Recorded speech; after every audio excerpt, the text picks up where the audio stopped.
Hello is video second ဒီနေ့မှာတော့ကျွန်တော်အရင်နေ့က freelance ရထားတဲ့ design ချုပ်ကိုပြောင်းအောင်ဖြစ်ပါတယ်ဒီမှာကျွန်တော်ကြည့်လိုက်မှဆိုကျွန်တော်ဒီဘက်မှာဒီ ratio ကပေါ့လေ16 ratio 9ဘယ်လောက်ကိုလဲဆိုတော့ဒီ design တွေကျွန်တော်တို့က TV မှာသူတို့ menu တွေကို presentation ပြဖို့လို့ပြောပါတယ်ဆိုတော့ကျွန်တော်ကဒီနှစ်ခုလုံး set တဲ့အနေနဲ့လုပ်ပေးရတယ်ပေါ့လေ16 ratio 9အနေနဲ့လုပ်ပေးရတယ်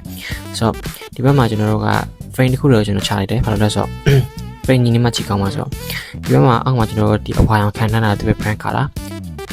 ပြီးတော့ဒီဘက်ကကျွန်တော် handkerchief လာပါခေါ်လဲမသိဘူးအဲ့ကောင်ကတရားဖြစ်နေရတော့ site ပါဘူးသူ့ရဲ့ brand color ပဲဆိုတော့အဲ့ကောင်ကိုကျွန်တော်ချွေလိုက်တယ်ယူပြီးတော့ကျွန်တော်တို့က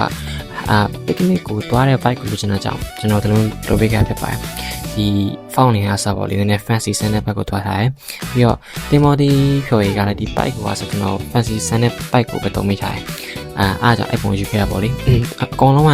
90 degree ကကြည့်ရဲ့ပုံစံလိုချင်တာကြောင့်တို့လုပ်ပေးခဲ့ဖြစ်ပါတယ်ဒီတော့ spawn ရ fork ကိုလည်းနှစ်ဖက်ကလုံးမှာပစုံစီလုပ်ပေးထားတယ်ပေါ့လေဆိုတော့ကျွန်တော်နောက်ပုံကြည့်လိုက်မယ်ဆိုရင်လည်းကျွန်တော်ဒီတိုင်းပဲmenu နဲ့